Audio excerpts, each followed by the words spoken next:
Bismillahirrahmanirrahim. Assalamualaikum warahmatullahi wabarakatuh. Alhamdulillahi rabbil alamin. Wassalatu wassalamu ala ashrafil anbiya'i wal mursalin. Sayyidina Muhammadin wa ala alihi wa ashabihi wa tabi'in wa tabi'it tabi'in wa man tabi'ahum bi ihsanin ila yaumiddin. وقد قال الله تعالى في كتابه الكريم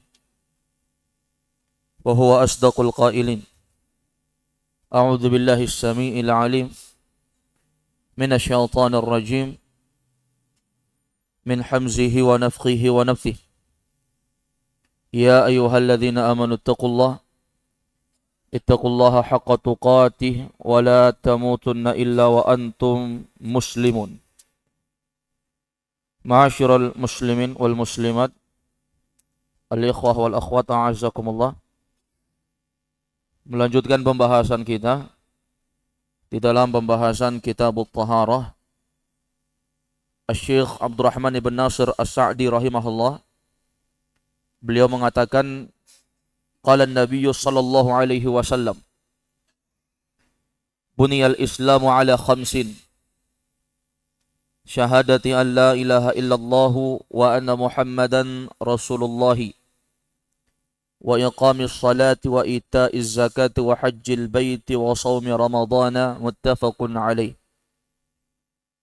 Asy-Syaikh Abdurrahman ibn Nasir As-Sa'di rahimahullah, beliau membawakan satu hadis Nabi sallallahu alaihi wasallam dari hadis yang diriwayatkan oleh Imam Al-Bukhari dan Imam Muslim.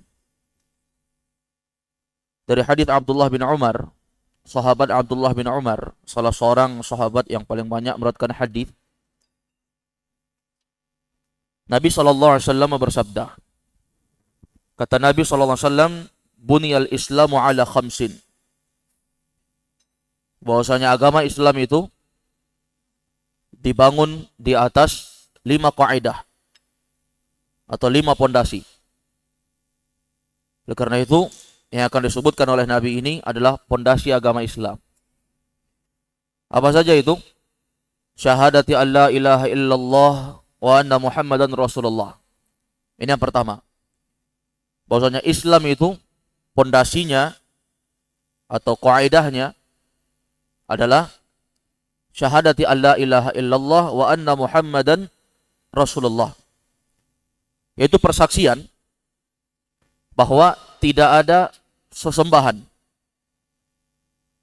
yang berhak untuk disembah dengan sebenarnya illallah, kecuali Allah, wa anna muhammadan rasulullah, dan bahwasanya Nabi Muhammad itu adalah utusan Allah subhanahu wa ta'ala. Nah, ini adalah pondasi agama Islam yang pertama. Ketika seorang bersuci, maka tidak cukup bagi dia hanya untuk membersihkan hissiyah, membersihkan anggota tubuhnya saja. Tetapi dia harus memperhatikan tentang kemurnian la ilaha illallahnya dan persaksian bahwa Rasulullah itu adalah utusan Allah Subhanahu wa taala, wa anna Muhammadan Rasulullah. Dan bahwasanya Nabi Muhammad itu adalah utusan Allah. Ini fondasi dan kaidah yang pertama. Yang kedua, wa iqamis shalah. Dari fondasi yang 5, fondasi agama Islam itu adalah menegakkan salat. Seorang harus salat untuk memantapkan kalimat la ilaha illallahnya itu dan persaksian dia tentang Rasulullah SAW itu adalah seorang Rasul yang Allah utus ke muka bumi. Harus sholat. Karena kalau dia mengucapkan la ilaha illallah Muhammadur Rasulullah tapi dia tidak sholat, maka ucapan kalimat tauhid tadi itu batal dan tidak akan berguna.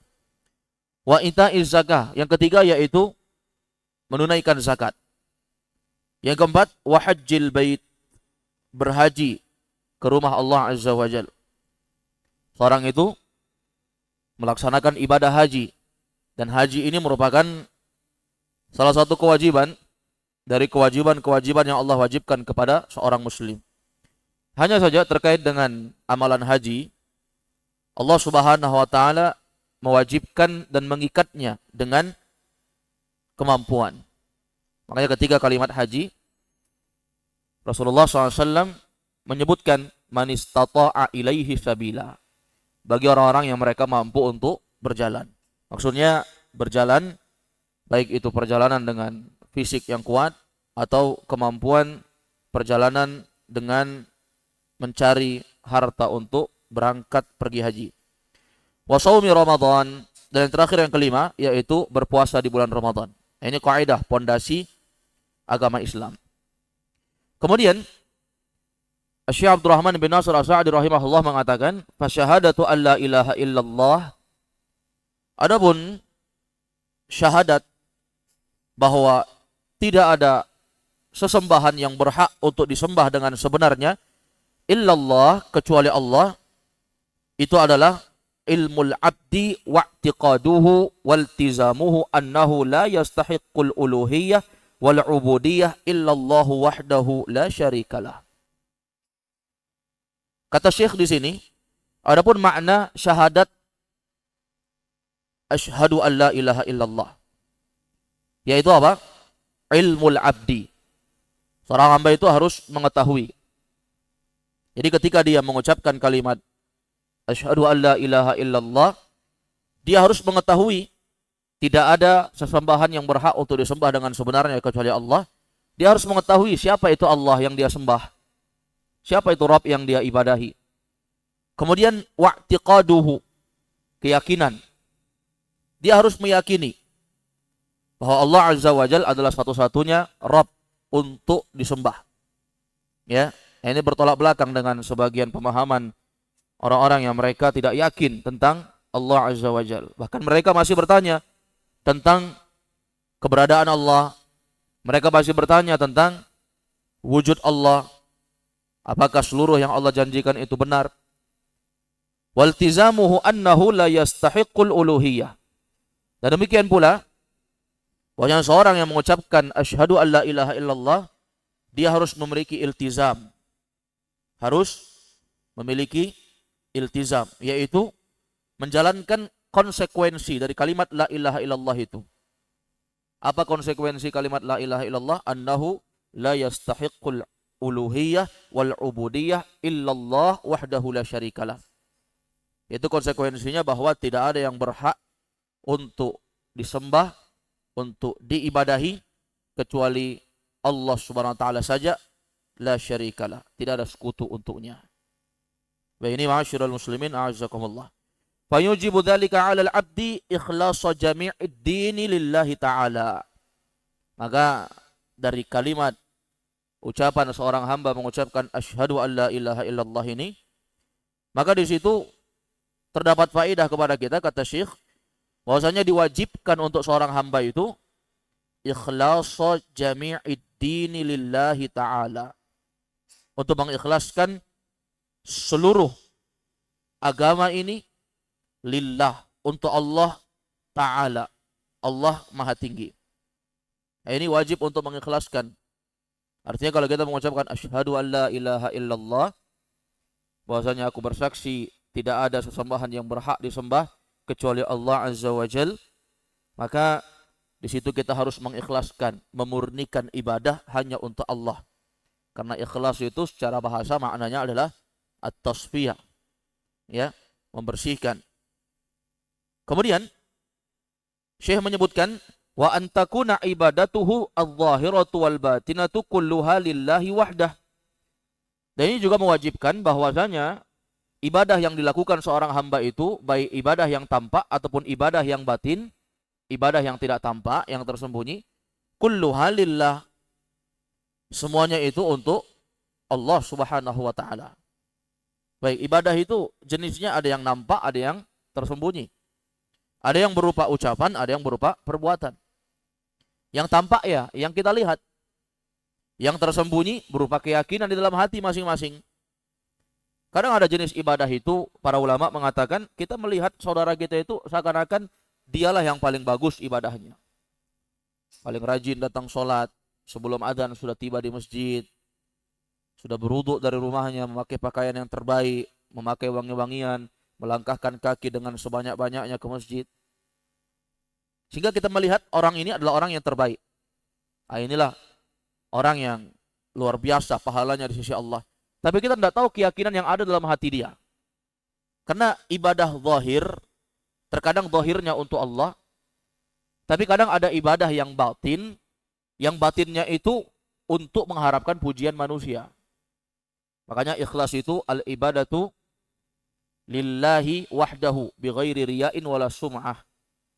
Jadi dikatakan sebagai ikhlas, itulah ibadah yang ketika dilakukan murni hanya mengharapkan wajah Allah, untuk Allah, bukan untuk riya, ingin dilihat, wala sum'ah, dan bukan untuk didengar bahwa kita adalah ahli ibadah. Jadi ini semua mewajibkan untuk kita menyerahkannya hanya kepada Allah saja. Wa alla yusyrika bihi syai'an. Dan agar kita tidak menyekutukan Allah dengan sesuatu apapun itu, fi jami'i umuriddin, di dalam seluruh perkara agama ini. Di dalam seluruh perkara agama. Semuanya untuk Allah Azza wa Jalla. Semuanya karena Allah Subhanahu wa ta'ala. Salat kita yang tampak, puasa kita yang tampak, sedekah kita yang tampak, serta ibadah-ibadah yang kita bangun di atas keyakinan, sesuatu yang tidak kelihatan. Rasa cinta kita, rasa benci kita, rasa harap. Demikian pula penyandaran urusan kita kepada Allah, rasa takut kita, itu semua untuk Allah Subhanahu wa ta'ala. Wa hadzal aslu dini jami'il mursalin wa atba'ihim. Dan inilah yang disebut dengan agama seluruh para rasul. Semua rasul yang diutus ke muka bumi ini, tidaklah ibadah mereka kecuali mereka ikhlaskan hanya untuk Allah. Wa atba'ihim, demikian pula agama orang-orang yang mengikuti mereka, mengikuti para nabi maksudnya. Wa atba'ihim itu kembali kepada para nabi. Jadi ini menjadi ciri khas khusus dakwah rasul itu, ya. Yang paling utama mengajak kepada tauhidullah. Demikian pula dakwahnya orang-orang yang mengikuti beliau. Jadi kalau kita mengaku sebagai ahlus sunnah, orang yang menjalankan sunnah, artinya mengikuti nabi, maka wajib bagi kita untuk mengikuti kebiasaan Rasulullah SAW. Kama qala ta'ala, sebagaimana Allah sebutkan dalam surah Al-Anbiya, wa ma arsalna min qablika min rasulin illa nuhi ilaihi annahu la ilaha illa ana fa'budun. Tidaklah kami mengutus seorang rasul, tidaklah kami mengutus min qablik, dari sebelummu wahai Muhammad, min rasul, dari seorang rasul, illa nuhi, kecuali kami mewahyukan, ilaih, kepada rasul itu. Apa yang diwahyukan oleh Allah Azza wa Jalla kepada rasul yang diutus sebelum Nabi Muhammad, yaitu apa? Annahu la ilaha illa ana, bahwasanya tidak ada sesembahan yang berhak untuk disembah dengan sebenarnya illa ana, kecuali aku, kata Allah. Fa'buduni, maka sembahlah oleh kalian aku. Ini perintah untuk mentauhidkan Allah Azza wa Jalla. Baik, kemudian Syekh menyebutkan tentang pembahasan yang kedua, yaitu terkait dengan syahadat kepada Rasulullah sallallahu alaihi wasallam. Wa syahadatu anna Muhammadan Rasulullah, adapun persaksian seorang hamba bahwa Nabi Muhammad itu adalah utusan Allah. Kata beliau, ayya'taqidal abdu anna Allah arsala Muhammadan sallallahu alaihi wasallam fi jami'i tsaqalain, yani al-insi wal jin, basyiran wa nadhiran yad'uuhum ila tauhidillahi wa ta'atihi bitasdiqi khabarihi wa imtithali awamrihi wa imtithali amrihi wa ijtinabi nahyihi wa annahu la sa'adata wa la salaha fid dunya wal akhirah illa bil imani bihi wa ta'atihi wa annahu yajibu taqdimu mahabbatihi ala mahabbatin nafsi wal waladi wan nasi ajma'in. Kemudian terkait dengan pondasi syahadat kepada Nabi Muhammad sallallahu alaihi wasallam. Bahwasanya beliau mengatakan, yaitu ayya'taqidal abdu anna Allah arsala Muhammadan ila jami'i tsaqalain al-insi wal jin. Bahwasanya ketika seorang mengucapkan asyhadu anna Muhammadan Rasulullah, aku bersaksi bahwa tidak ada, atau aku bersaksi bahwa Muhammad itu adalah hamba Allah atau utusan Allah Azza wa Jal. Ini ada konsekuensinya, yaitu apa? Ayya'taqidal abdu, bahwa seorang hamba itu harus meyakini. Apa yang dia yakini? Annallaha arsala Muhammadan sallallahu alaihi wasallam, bahwa Allah Azza wa Jalla itu mengutus Nabi Muhammad. Mengutus Nabi Muhammad sallallahu alaihi wasallam kepada siapa diutus? Ila jami'i tsaqalain, kepada dua yang berat. Jami' tsaqalain, dua yang berat. Yakni maksudnya adalah al-insi wal jin, manusia dan jin. Manusia dan jin ini datang dalam kalimat, ya, disebut dengan ats-tsaqalain. Jami'us tsaqalain, dua yang berat.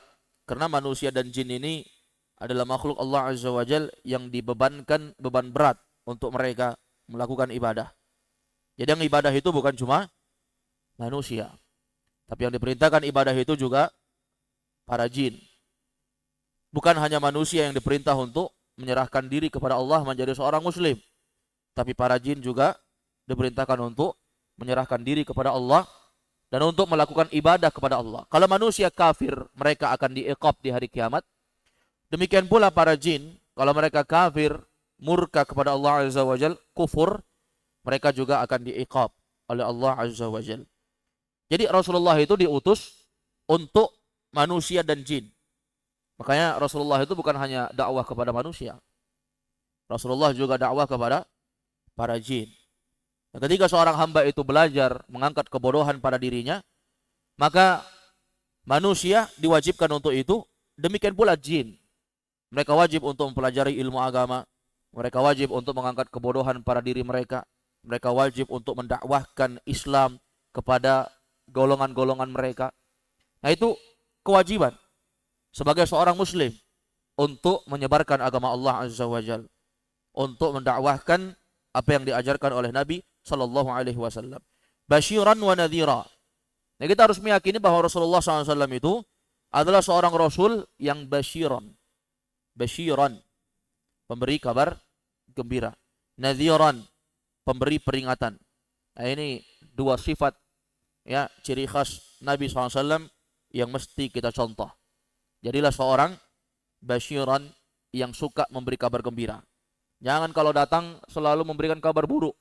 Pokoknya dikenal, oh ini kalau datang orang ini pasti kabar buruk lagi nih, kabar buruk, kabar buruk. Tidak pernah memberikan kabar gembira. Coba lihat Rasulullah itu dalam hadis, banyak bahasanya itu. Ala hal adullukum ala, hal adullukum ala, hal adullukum ala. Maukah kalian aku tunjukkan atas ini? Maukah kalian aku tunjukkan atas ini? Ya kan? Ini sifatnya Nabi SAW. Menunjukkan kebaikan. Memberitakan tentang kebaikan. Jadi orang senang. Ini ciri seorang ahlu sunnah, pengikut Nabi SAW. Mereka senang, saudaranya itu senang. Oleh karena itu, ini sesuatu yang banyak diluputkan oleh sebagian di antara kita zaman sekarang. Mengaku sebagai orang yang mengikuti Nabi, tetapi ketika berjumpa dengan saudaranya, yang disampaikan itu adalah sesuatu yang buruk saja. Tidak pernah memberikan kabar gembira. Kemudian, nadhiran. Rasulullah itu punya sifat nadhir. Makanya beliau dijuluki sebagai al-munzir, orang yang suka memberikan peringatan. Suka memberikan peringatan. Jadi suka mengingatkan, jangan cuma kasih kabar gembira. Kalau kamu sedekah, balasannya surga. Kalau kamu umrah, balasannya surga. Kalau kamu berkurban, balasannya surga. Dia selalu memberikan kabar gembira, surga, surga, salat surga, puasa surga, semua surga. Tapi ketika ada orang yang melakukan kesalahan, dia tidak mengingatkan. Biarkan saja. Yang penting kan kamu sholat. Yang penting kan kamu puasa. Yang penting kan kamu umroh, sedekah, dan seterusnya. Nah, ini keliru. Membiarkan orang di atas kegelapan namanya. Baik, ini ma'asyiral muslimin azzakumullah. Jadi manusia itu harus punya dua sifat. Dia menjadi pemberi kabar gembira, Dan ketika saudaranya salah, dia ingatkan, ini baru teman yang baik. Ini baru sahabat yang baik, bukan yang selalu membenarkan kita. Bukan yang selalu membenarkan apa yang kita lakukan. Ini namanya teman yang buruk kalau membiarkan kita terus. Nah, ini ma'asyiral muslimin a'azzakumullah. Nah, seorang muslim itu butuh untuk diingatkan. Makanya Allah mengatakan, ya, wa dzakir fa inna dzikra tanfa'ul mu'minin. Berilah peringatan, kata Allah. Sesungguhnya peringatan itu dibutuhkan untuk orang-orang beriman. Anda beriman, kita beriman, harus siap untuk diingatkan. Jangan sakit hati kalau diingatkan. Apalagi yang mengingatkan itu adalah orang yang memang ilmunya lebih banyak dan lebih lama belajar bersimpuh di hadapan para ulama dibandingkan kita. Ya, terima walaupun itu dari orang yang usianya jauh di bawah kita. Kalau dia menyuarakan kebenaran, al-haqqu ahaqqu ayyuttaba, kata para ulama. Kebenaran itu lebih berhak untuk diikuti daripada kekeliruan. Kalau itu benar, walaupun yang menyampaikan orang yang usianya jauh di bawah kita. Makanya para sahabat itu banyak yang lebih tua dari Nabi. Nabi itu anak muda di tengah-tengah para sahabat. Banyak yang tua-tua, umurnya jauh di atas Nabi. Tapi mereka mendengarkan dan mengikuti dari apa yang disampaikan oleh Nabi Shallallahu Alaihi Wasallam. Ketika disampaikan kabar gembira, mereka bergembira. Kalau disampaikan peringatan, maka mereka menjauhi peringatan-peringatan yang diperintahkan oleh Rasul untuk dijauhi. Jadi tidak boleh tersinggung dalam agama itu. Ya, seorang beragama itu hatinya lurus, siap untuk dibenarkan, siap untuk menerima kebenaran, dan dia mengucapkan sesuatu kebenaran. Ya, mengucapkan sesuatu kebenaran. Kadang pahit untuk disuarakan, tapi kebenaran itu harus disuarakan. Kadang kita mau menegur orang salah, itu beratnya setengah mati itu jemaah. Ya, susah. Apalagi yang mau kita ingatkan itu orang yang umurnya jauh di atas kita. Apalagi orang tua kita. Kita mau menasihati, berat sekali rasanya. Nah, ini kalau saya suarakan kebenaran, saya bisa dicap sebagai anak durhaka, akan diusir dari rumah, dan seterusnya.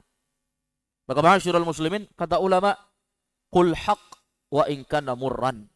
Ucapkanlah kebenaran walaupun pahit.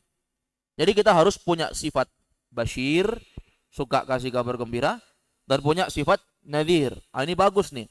Ya. Saya pernah melihat ya orang-orang yang mereka ini betul-betul mengamalkan sunnah-sunnah Nabi dan kebiasaan Nabi. Ketika ada saudaranya salah, dia ingatkan langsung. Ya, tidak membiarkan dan tidak memiliki rasa tidak peduli terhadap saudaranya yang lain. Ada teman-temannya yang ketika sholat itu masih renggang softnya, berjauhan, maka tegaklah orang-orang yang mengingatkan. Dia datangi, ya tidak cara mempermalukan. Dia datangi orang itu, tanya kepada dia, kenapa ketika sholat tadi softnya renggang sekali jauh? Bukankah imam mengatakan luruskan dan rapatkan soft? Apakah itu hanya untuk didengar dan tidak diamalkan? Akhirnya dia nasihati dengan baik. Orang ini menerima. Ya, ada orang yang ketika sholat kakinya terbuka selebar-lebarnya. Ya, dia buka seperti ini kakinya. Padahal diperintahkan dalam sholat itu jari-jari kaki menghadap lurus ke arah kiblat. Menghadap lurus ke arah kiblat. Maka diingatkan saudara-saudara kita yang seperti ini. Kemudian kalau kita dapati ada orang-orang yang melakukan bid'ah seputar sholat, maka kita juga menyampaikan kepada mereka tentang kekeliruan-kekeliruan. Ini tidak masalah, ya, harus diingatkan dalam masalah ini. Apalagi kalau kita dapati ada orang yang memang sudah menjadikan kekeliruan itu sebagai sesuatu yang mesti dilakukan dalam ibadah. Nah, ini repot ini, bid'ah dalam sholat. Ya, ketika mengucapkan sami Allahu liman hamidah untuk i'tidal, mereka menghadapkan tangannya ke atas seakan-akan seperti orang berdoa. Kemudian ketika salam membuka tangan kanan, ketika ke kiri salam kiri membuka tangan kiri, dan seterusnya dari bid'ah yang banyak sekali terjadi di tengah kaum muslimin. Dan kalau ditanya apa landasan mereka melakukan itu, ini diajarkan oleh ustadz saya, diajarkan oleh orang tua saya, tanpa mengetahui sumbernya. Apakah itu benar dari Nabi SAW atau tidak. Kemudian kata Syekh, yad'uhum ila tauhidillah. Rasulullah itu punya sifat mengajak manusia kepada tauhid, untuk mengesahkan Allah. Wa ta'atihi, mengajak manusia untuk mentaati Allah Azza wa Jalla. Bitasdiqi khabarihi. Bagaimana caranya? Caranya yaitu dengan membenarkan kabar-kabarnya. Nah, ini coba lihat ini. Jadi kalau syahadat asyhadu anna Muhammadan Rasulullah kita sudah benar, maka kita akan membenarkan semua yang diberitakan oleh Nabi. Tanpa kita tolak, tanpa kita bagaimanakan, tanpa kita neko-neko, tawar-menawar, tidak. Kita benarkan semuanya. Wa imtithali amrihi. Demikian pula kita melakukan segala yang diperintahkan oleh Nabi. Wajitinabi nahyihi. Kita menjauhi apa yang dilarang. Wa annahu la sa'adah. Bahwasanya tidak ada kebahagiaan. Wala salaha fid dunya. Tidak ada kebaikan di dunia ini. Wal akhirah.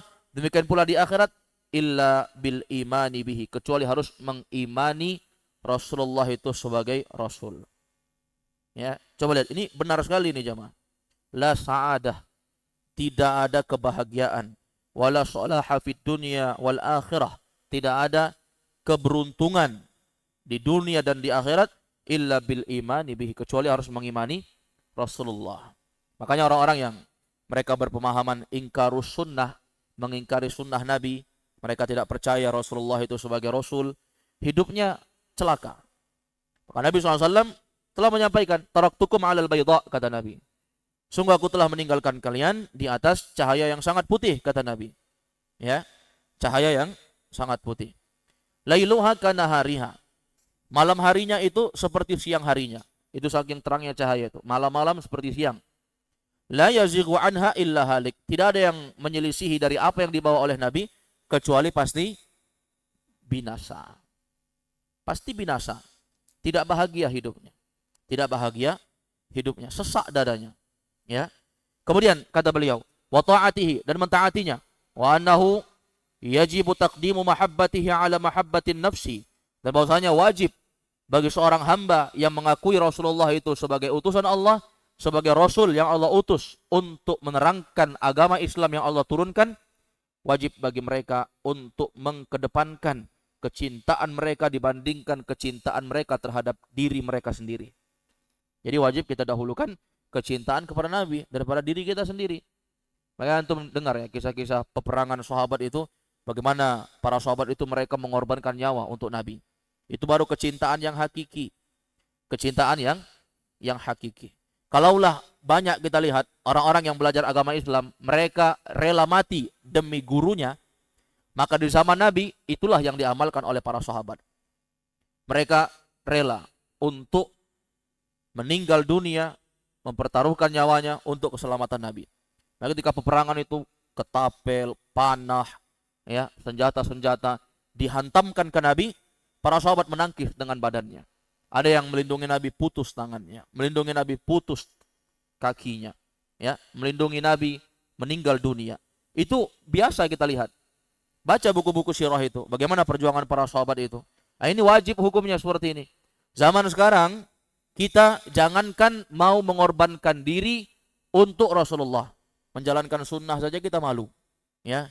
Pelihara jenggot, sunnah Nabi SAW. Malu kita. Masa berjenggot, anak muda berjenggot kan lucu. Kan malu-maluin kata dia. Itu kan orang tua. Ada juga yang berpendapat, saya kan masih muda, belum cocok untuk memelihara jenggot kata dia. Padahal itu perintah Nabi SAW.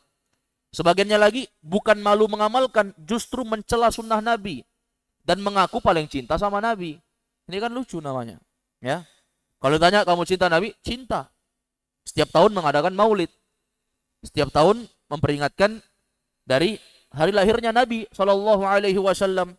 Tapi bersamaan dengan itu, dia hanya melakukan satu amal yang dia atasnamakan kecintaan. Padahal itu bukan bentuk kecintaan. Ya, justru itu bentuk penyelisihan terhadap sunnah Nabi. Karena tidak diamalkan oleh Nabi, tidak diamalkan oleh para sahabat, dan tidak diamalkan oleh para ulama ussalaf dari masa ke masa. Kecuali hanya sebagian ulama yang membolehkan, itu pun diikat dengan syarat tidak ada maksiat. Zaman sekarang orang mengadakan maulid, joget-joget di masjid, maksiat di masjid. Na'udzubillah. Ya. Jadi ini adalah bentuk yang sangat memalukan sekali perilaku seorang muslim yang mengaku cinta Nabi tetapi tidak mendahulukan kecintaan mereka kepada Nabi dibandingkan diri mereka sendiri. Malu untuk menegakkan sunnah. Pakai celana di atas mata kaki malu. Padahal itu perintah Nabi. Nabi SAW mengancam orang-orang yang isbal. Maka Nabi SAW mengatakan kepada orang-orang yang isbal untuk mengangkat pakaian mereka, tidak melebihi mata kaki. Dan Nabi mengancam mereka, ya. Kata Nabi SAW, pakaian mana saja yang menjulur di bawah mata kaki, maka tempatnya di dalam api neraka. Asma asfala minal ka'baini minal izar fa finnar. Dan orang-orang yang mereka isbal ini khusus laki-laki ya. Mereka isbal ini, Nabi mengatakan bahwasanya la yukallimuhumullahu yaumal qiyamah. Allah enggak mengajak mereka berbicara di hari kiamat. Allah tidak mengajak mereka berbicara di hari kiamat. Nah, ini ma'asyiral muslimin azza. Dan banyak lagi sunnah-sunnah Nabi yang ditelantarkan, ya, yang ditelantarkan oleh kaum muslimin. Malu untuk melakukan itu. Demikian pula wajib bagi seorang itu untuk mencintai Nabi dibandingkan anak-anak mereka. Wan nasi ajmain, dan dibandingkan manusia seluruhnya. Manusia seluruhnya. Wa annallaha ayyadahu bil mu'jizatid dallati ala risalati. Bahwasanya Allah Azza wa Jalla menguatkan beliau, yaitu menguatkan kerasulannya. Bahwasanya beliau itu betul-betul rasul bil mu'jizatid dallati ala risalati, dengan mukjizat yang menunjukkan akan kerasulannya. Udah kuat sekali Rasulullah itu sebagai bukti yang zahir dilihat oleh manusia bahwa beliau itu betul-betul rasul, ditambah lagi ada mukjizat-mukjizat, ya. Wa bima jabalahu Allahu alaihi minal ulumil kamilah. Dan Allah Azza wa Jalla telah menganugerahkan untuk Nabi itu ilmu-ilmu yang sempurna. Ilmu-ilmu yang sempurna. Rasulullah itu menguasai seluruh ilmu. Coba bayangkan itu. Belum ada ilmu IPA, ilmu pengetahuan alam, ilmu sains, Rasulullah sudah mengetahui. Ya, tentunya pengetahuan ini bukan pengetahuan biasa. Pengetahuan dengan wahyu yang Allah turunkan kepada beliau. Ya, coba lihat itu tentang permasalahan najis anjing saja kita contohkan. Bagaimana ilmu yang sempurna. Rasulullah SAW mengatakan apa? Idza walagal kalbu fil ina'i ahadikum faghsiluhu sab'an ulahunna bitturab.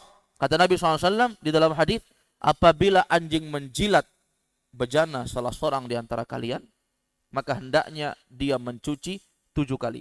Di antara 7 itu cuciannya dengan tanah. Cuciannya dengan tanah. Apa fungsi tanah?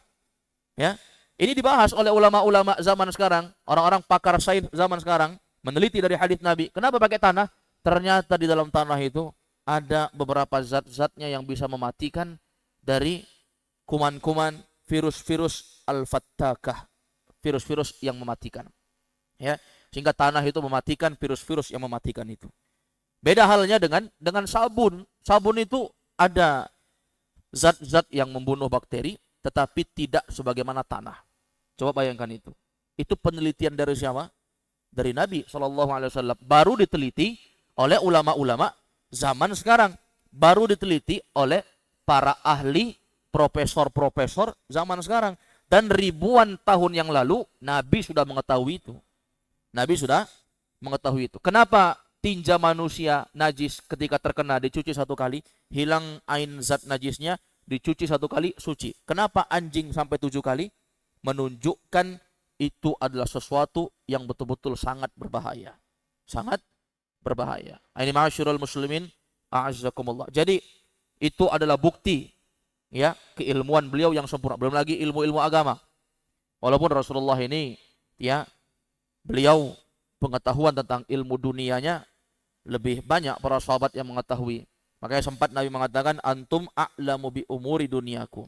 Kalian yang paling tahu tentang urusan dunia. Adapun ilmu agama, maka yang paling mengetahui adalah Rasulullah berdasarkan wahyu. Tapi ada beberapa ilmu-ilmu dunia yang belum ada zaman sekarang. Zaman dulu Nabi telah mengetahuinya. Demikian pula kata beliau, wal akhlaqil aliyah. Belum lagi kalau kita menoleh kepada akhlaknya.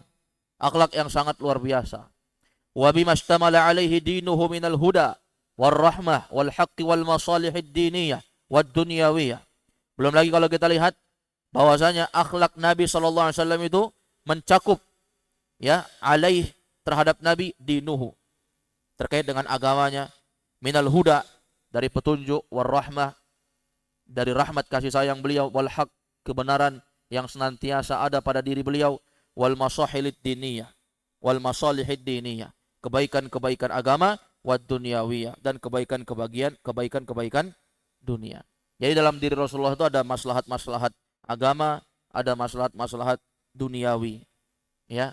Beliau bukan hanya baik terhadap agama saja, tapi urusan dunia, bagaimana beliau ini sangat luar biasa. Ya, akhlaknya luar biasa, sikapnya, sampai Khadijah saja, seorang wanita kaya raya yang bisa melirik kepada orang miskin. Coba bayangkan, jarang-jarang orang kaya itu melirik, menoleh dan menghadapkan perhatiannya kepada orang miskin seperti Nabi. Tetapi karena melihat akhlak yang luar biasa, ditambah lagi Khadijah mengirimkan seorang mata-mata pembantunya yang bernama Maisarah untuk melihat bagaimana akhlak Nabi ketika berdagang. Ternyata memang betul Rasulullah itu punya akhlak yang luar biasa dalam segi muamalah, jual beli. Beliau memudahkan orang, suka menyambung silaturahmi, suka memberikan orang yang nggak punya pekerjaan, pengangguran jadi dapat pekerjaan, menjenguk orang sakit, mendatangi orang yang mati, memperhatikan yang susah, menoleh kepada orang-orang yang lemah. Ini dari kebaikan Nabi. Wa ayatuhul kubra, dan diantara mukjizat, tanda-tanda kebesaran Allah yang paling besar yang diberikan kepada Nabi, hadzal Quran al-azim, yaitu Al-Quran yang agung ini. Jadi mukjizat Nabi yang terbesar ini Al-Quran. Bima fihi minal haqqi minal akhbar, yang di dalamnya ada kebenaran tentang berita-berita yang Allah beritakan. Wal amr, di dalamnya ada perintah-perintah. Wan nahyi, di dalam Al-Quran itu ada larangan-larangan. Wallahu a'lam, dan Allah lah yang paling mengetahui. Jadi ini adalah pembahasan terkait dengan makna yang dijelaskan oleh Syekh Abdul Rahman ibn Nasir As-Sa'di dari pembahasan di dalam Kitabut Taharah. Wallahu a'lam bissawab. Naktafi bihadzal qadar. Wassallallahu wasallam ala nabiyina Muhammad wa ala alihi wa sahbihi wasallam. Baik, setelah ini baru nanti kita masuk dalam bab sifat salat Nabi sallallahu alaihi wasallam mulai dari takbir sampai salam. Jadi itu terkait dengan pembahasan pendahuluan sebelum kita masuk dalam sifat salat Nabi. Wallahu a'lam. Sampai di sini ada yang bertanya, tafadhalu silakan.